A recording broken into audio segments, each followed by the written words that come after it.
Hey everybody, and welcome to Real Melodies. This week on Real Melodies, we are going to be talking about a movie from the year 2000 starring George Clooney called Oh Brother, Where Art Thou? Last couple of weeks, we've had a couple different things. We've done a bit of a more unknown movie, Cold War, and we did the Jack Black movie. Last week, we did the Tarzan soundtrack.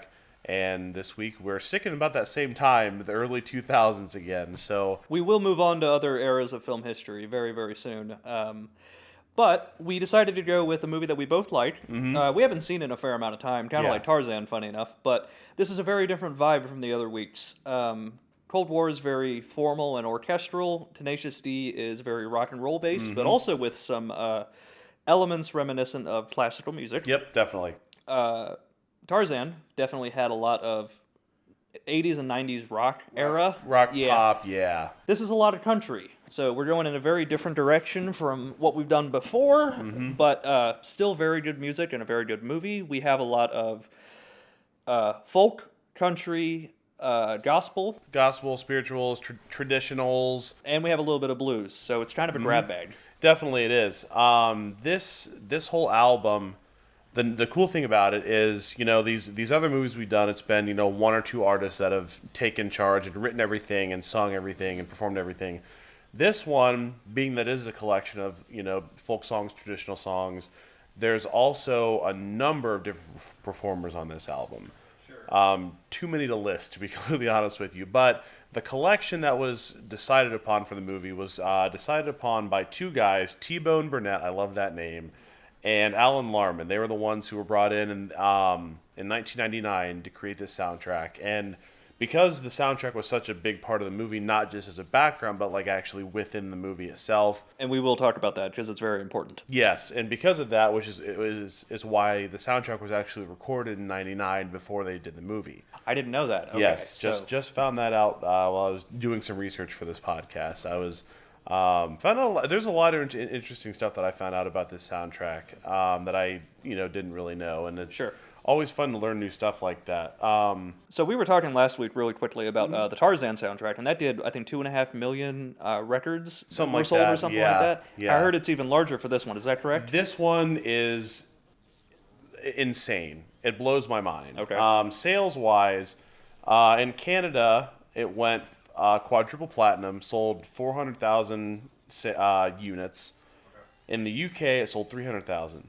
In the US, where it went 8 times platinum, 8,175,000 approximately. So that even blew Tarzan out of the water. Out of the water, yes. And I think part of that we kind of previously discussed before the recording today was just the overall reach of this sort of this country style that is using, country is, I think, the most popular genre in the U.S. If not, it's very close to the top. So when you have a soundtrack like that, it's going to have a lot more reach than something like Phil Collins is on. And we had kind of talked about this too, where if you look at the demographics of America, if you put out a country record, a lot of people are going to buy it just because it's a country record. Exactly. And then a Coen Brothers movie, a lot of people are going to see it just because it's a Coen Brothers movie. Yep. So if you have something with that kind of a reach and it has a really good country soundtrack, we were talking off camera, the only other things I can really think of from that time are Walk the Line and maybe Dewey Cox. Yeah, definitely. And you brought up Walk the Line. I think that's one we're planned to do at some point. If not, we should. We will. But I just want to say, and I'll reiterate this when we do that podcast, is Joaquin Phoenix, him doing Johnny Cash is so impressive. Sure.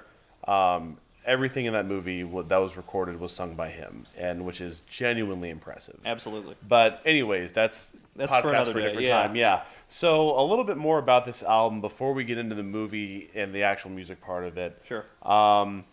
It was, so in the year 2001, it ended up at the end of the year chart, the Billboard 200 ranked 23rd.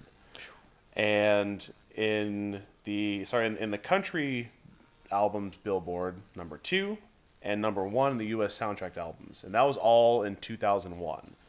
In 2002, it ended up on the U.S. Billboard 200 at number 6, evidently, according to what I'm reading here, which is crazy because that's a year after the movie came out. Yeah. And again, it was up top of the country and the U.S. soundtrack albums charts. And then in 2003, 2004, and then 2013 through 17, it still is in the top 25 of U.S. soundtrack albums, end of the year Billboard chart, which is just a crazy amount of time. And this is one of those movies where if you talk to whoever on the street, I think I mentioned this to my dad about the movie, and he's like, it's got a really good soundtrack. People remember the soundtrack for this movie because it's that good. Exactly, yep. And usually, it's like one or two songs, like The Man of Constant Sorrow is like the big title one off of this. Oh, yeah. But also, like In the Jailhouse Now is sort of a classic. We'll get to that here in a second. But yeah, those are two that like everybody and their brother knows. But yeah, it's like I said, it's the soundtrack has done some very, very impressive things. Oh, sure. Tell us about the movie a little bit. So, I really love the idea of this movie, and I like the movie a lot. I really love this idea because it strikes kind of a personal chord for me. It's an adaptation of The Odyssey by Homer. It's 1930s Deep South. And the idea of The Odyssey, there's a lot of different steps that they take because it's a journey home is really what it is. Spoilers if you haven't seen the movie, but he's trying to get back to his wife. Yeah. And there's this whole premise of this treasure that they're trying to find. Yeah. And that ends up kind of petering out eventually. He comes clean and tells them there is no treasure. I'm just trying to get home to my wife. Yep. But they encounter all these really interesting characters throughout the whole movie. You have John Goodman playing a Cyclops, and he's complete with one eye. He has an eye patch. Yep. You have sirens at one point, which I think we'll get to that. And you have the underworld. It's a very intense scene. Right at the very beginning when they the guy with the train on the railroad. The blind prophet. Yes, yep. Him and like I said, there's a number of characters they meet throughout this whole thing, but and they follow the story of the Odyssey, admittedly. So I saw this in 9th grade, which was about 8 years ago. We read the Odyssey, or we read parts of it in my English class, and then we watched this movie afterwards. Okay. So I'm at least familiar with how the story goes, and they hit pretty much every beat that they would in the story, at least the large ones. Yeah. But it's the movie itself has a lot of magical realism, and this is something we had spoken about briefly. The movie itself is kind of in a musical universe, to the point where even if they're in a scene that wouldn't necessarily cause, or you wouldn't necessarily think logically that there would be music in it, it's a musical scene. Yeah. So at the very end, they run into somebody. Hold on a second. I'm sorry. I had to put down my coffee. They run into somebody pretty early on who's basically Robert Johnson.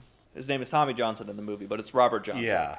And the story about Robert Johnson is that he sold his soul to the devil in order to learn how to play the guitar. Yep. Robert Johnson unfortunately died very early on. I think it was natural causes or something. Okay.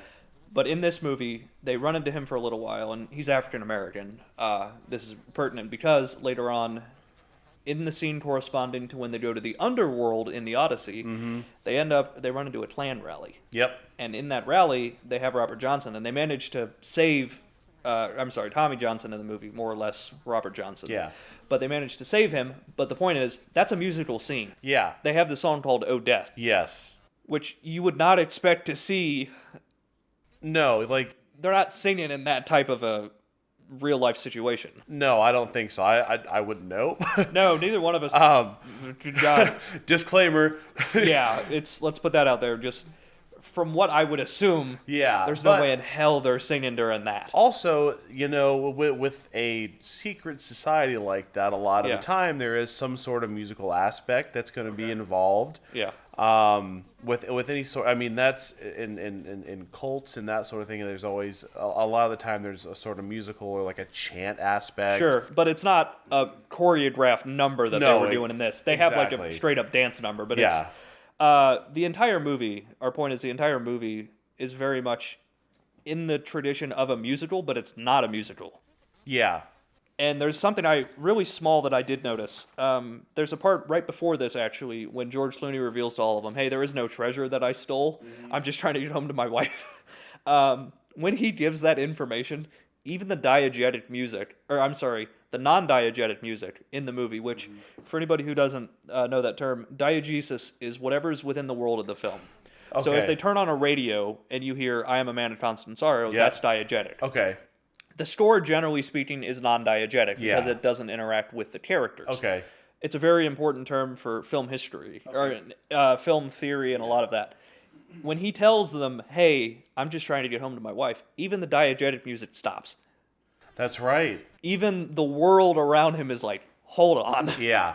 you're lying?" Yep. And I thought that was a very clever little twist where it's Yeah. like everything has to stop Yeah. because it's like that's that important of a piece of news. Yeah. Yep.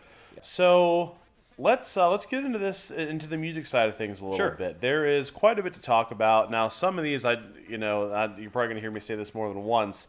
Some of these are just straight up listed as traditional songs. They really have no known composer. Somebody had to write these eventually, but a lot of the times there's just the songs that were passed down from generation to generation through whether it's for entertainment purposes, for learning purposes, for religious purposes, whatever it is. Going right from the beginning, one of the first things we hear is they're all on the chain gang and they're out, with the pickaxes, doing that thing, and By the way, isn't that a Sam Cooke song on the Chain Gang? it might be. I'm pretty sure there is. Yeah. If we can find it, we'll link it. Yeah. It's either Sam Cooke or somebody from like the '60s. There's a Yeah. really famous song that's on the Chain Gang. Yeah, or something like there's that. also one by Johnny Cash and Waylon Jennings. It's called "There Ain't No Good Chain Gang," Really? which is sort of a catchy tune too. Okay, nice. But anyways, so the first thing we hear is a singing the song called it's "Poe Lazarus," poor Poe. It's dialect thing. This one, so it's just a traditional African American work song.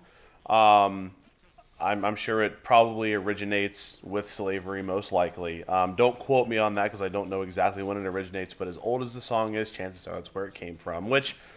Where a lot of good, great music, in fact, has come from. Sure. Especially in the American tradition, which this movie very much leans into. I want to say real quick. Yeah. I did notice a lot of it is Depression era Southern music, and it was a very smart idea for him to lean into that because especially there's a lot of radio.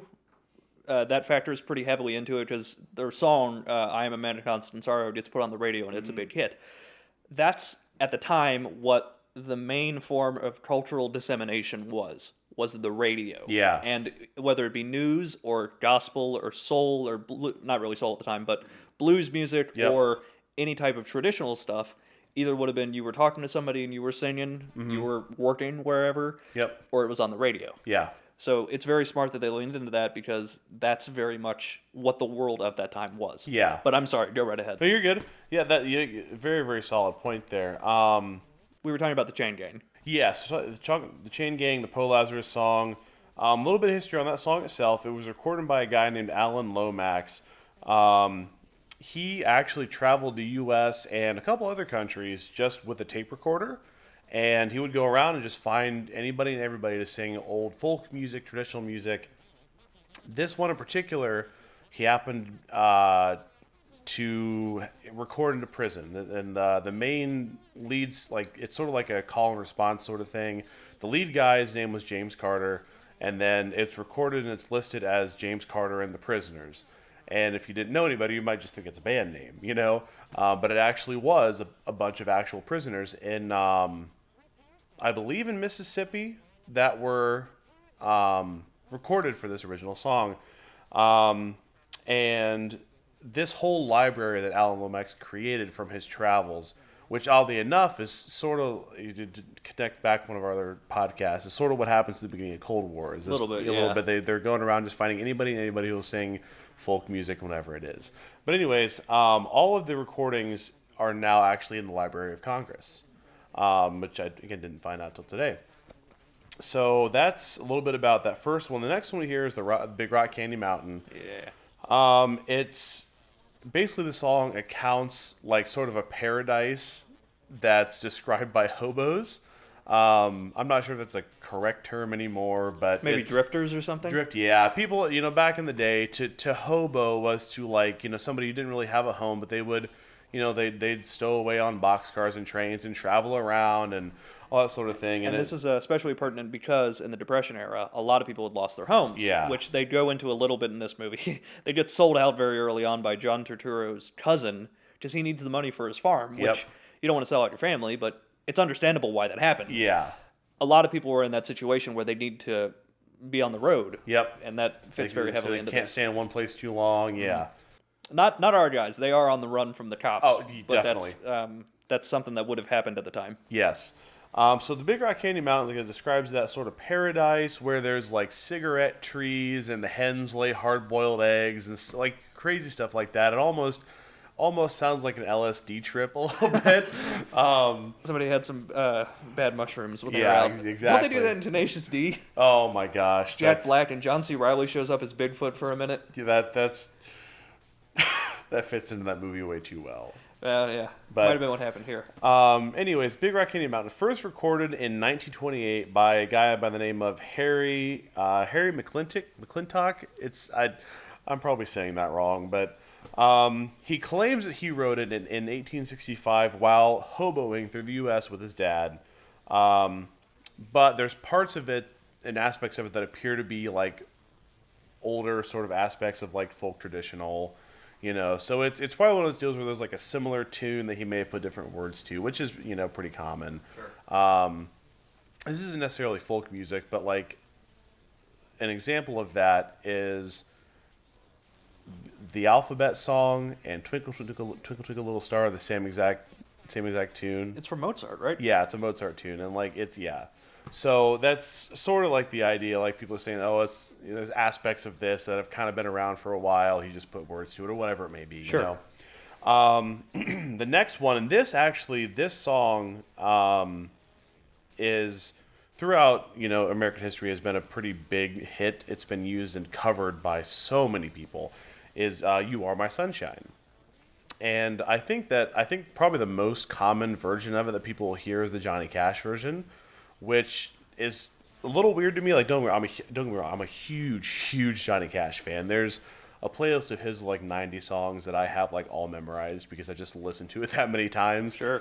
But he recorded it in his later years, and when he gets to be that old, his voice is not as good as it once was. It's very raspy, but it's That being said, just real quick, "Hurt," his song that he covers the Nine Inch Nails, is Yes. still amazing. Oh, yeah, and it it is. works even better because his voice at that time. Yeah. But you were saying, I'm sorry. But yeah, like just to have a recording like that, and the fact that that's almost sort of like the standard recording for that song is just a cool little thing. But it was originally recorded by a guy by the name of Jimmy Davis, who actually was the 47th governor of Louisiana.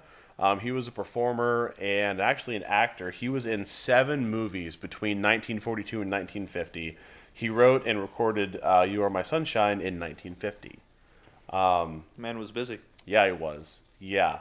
And then, we're going to keep going right in order here. This one, this is the scene in the movie where they all, or not all of them, 2 of them get baptized. Yeah. And it's I went down in the river to pray. Very, very common tune. Eva Cassidy does a really good one. Yes. From Songbird. Yep. And we'll link to that too. And the exact origin of this one is unknown. It's been described in numerous different ways as a Christian folk hymn, as an African American spiritual, and also as an Appalachian song.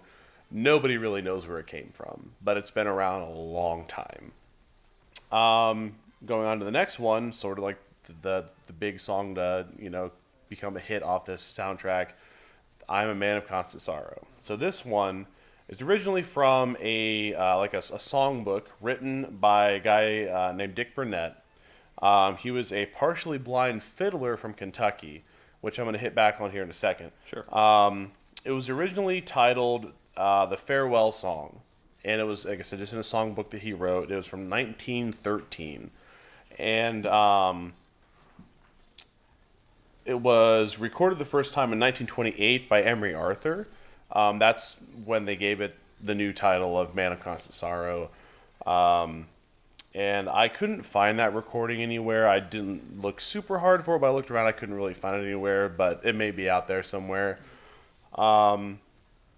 So, like, as I just said, he was a partially blind fiddler from Kentucky. And I know that, this movie parallels the Odyssey. And I did some research, and in the Odyssey there is the blind prophet at the beginning, but as far as I can tell, there's no other blind characters. Okay. In the movie, in No Brother Where Art Thou, excuse me, the man who records them, the character who records them is a blind recording artist or a recorder, music studio person. Yeah. And I don't know if that's just a coincidence they made that character like that, or if the writers maybe happened to know that the original composer of this song was blind. They were. The Coens are smart. I feel like they probably knew. I could definitely see that being a connection there. Which, to talk about the Coens for a minute, they have some wonderful. I'm a big fan of them. The Big Lebowski is probably my favorite movie that they've done, but their movies are all pretty great. This one has a lot of really good dialogue. Yeah. Some really funny lines in here about he gets kicked out. George Clooney gets kicked out of Woolworths at one point, and then there's like a shot where the guy says, "Stay out of Woolworths," or he's like, "You're banned," or whatever. Yeah. And then 20 minutes later, they're walking through the forest, and the one guy's like, we got banned from Woolworths. Was it just the one branch, or was it all of them? Yep. It's the funniest line. Yeah, there are some great one-liners in this movie. Of course, that "we thought you was a toad." That's a good one. And the I'm a Dapper Dan man, damn it. I'm a Dapper Dan man, and the goddamn paterfamilias. Like, that is, my dad quotes that all the time. I'm not quite sure why, but he does, and it cracks me up. That's a great line. But yeah, moving on. Next scene we see is our three main characters and Tommy all sitting around the fire out in the woods, and Tommy's sitting there like real quietly playing something like guitar and singing, and that song's called "The Hard Time Killing Floor Blues," is what that's called. Originally written by a guy named Skip James. He recorded it in 1931, which fits very well for the time period, obviously, in the movie. It would have been contemporary at that point. Yeah, exactly. That would have been very contemporary. And, in fact, Man of Constant Sorrow would have been, too. That might be even a little bit of an anachronism, and I say that because I want to say there's a point where John Turturro says, I get this line, George Clooney tells him, "Hey, we're not going to actually have any treasure," and he goes, "I had 2 weeks left on my sentence." Yeah. He's like, "I apologize about that." He goes, "They're going to add 50 years on." Well, he says 87. I'm going to get out in 1987. If it's 50 years, no, my math is just bad. That would have been 37. Never mind. I was thinking 27. Okay. I'm not a math major, by the way. I'm a film major. So Music major, we count to 4, and that's it. Yeah, okay. I can help you set up a shot, but numbers, not. I just genuinely forgot that wasn't 27. No, that's okay. I thought that first thing was 50 years, 27. That doesn't add up. Anyway, that's fine. Yeah, but All right, I feel good now. Recorded by Skip James, 1931. It didn't sell well because it was the beginning of the Depression. People weren't just buying records because they couldn't. It was a sort of a frivolous item. Yeah. But if I remember correctly, he was sort of like rediscovered in the blues world, like in 1964. Happened with Truffaut and Hitchcock too, but that's for a different time. Was he still alive or was he dead? I think he was super young when he recorded in 1931. If I remember So he wouldn't have been that old. No, so he would have been probably his 50s, if I had to guess, 50s or 60s and 64. Okay. Next one is the "I'll Fly Away," which is, I think, being sung at like a rally for like this governor or gubernatorial election thing. It's a hymn originally by Albert E. Brumley, written in 1929 and published in 1932. It is the most recorded gospel song of all time. Really? Yes, and it's prominent in the different denominations, including Baptists, Pentecostals, Nazarenes, the Church of Christ, and many Methodist church. So it's a very, very common hymn. I grew up Catholic, and I don't think we ever sang it. I grew up non-denominational, and we probably did at some point. Yeah. And then moving on, the next one. This one I couldn't find a whole lot about. This is with the Sirens, and they're the "Go to Sleep, You Little Baby." This one I couldn't find much about, other than it was sort of a slave song was where it originated. But other than that, I couldn't find really a whole lot about it. The next one is "Keep on the Sunny Side." I think this one was also being done like another rally sort of thing. Again, not a whole lot I could find on this one, other than it was written in 1899 by Ada Blankhorn and J. Howard Entwistle. Again, other than that, not a whole lot I could find on it. You hit on this scene a little bit earlier, the "Oh Death" chant. Originally, it was this guy named Lloyd Chandler was like preaching or something along those lines in the Appalachian Mountains, and the text is based on this Irish text called A Dialogue Between Death and a Sinner. And he claims, Lloyd Chandler claims that he came up with this whole chant that went along with it. Some people say that they've heard it, something similar before. He claims he's the one that originated with. It's all at that point in time. People weren't, super fussy about who was writing what and who wasn't, copyrights and all that kind of stuff. Moving on here, the next one I really want to talk about is In the Jailhouse Now, and this is a personal favorite of mine.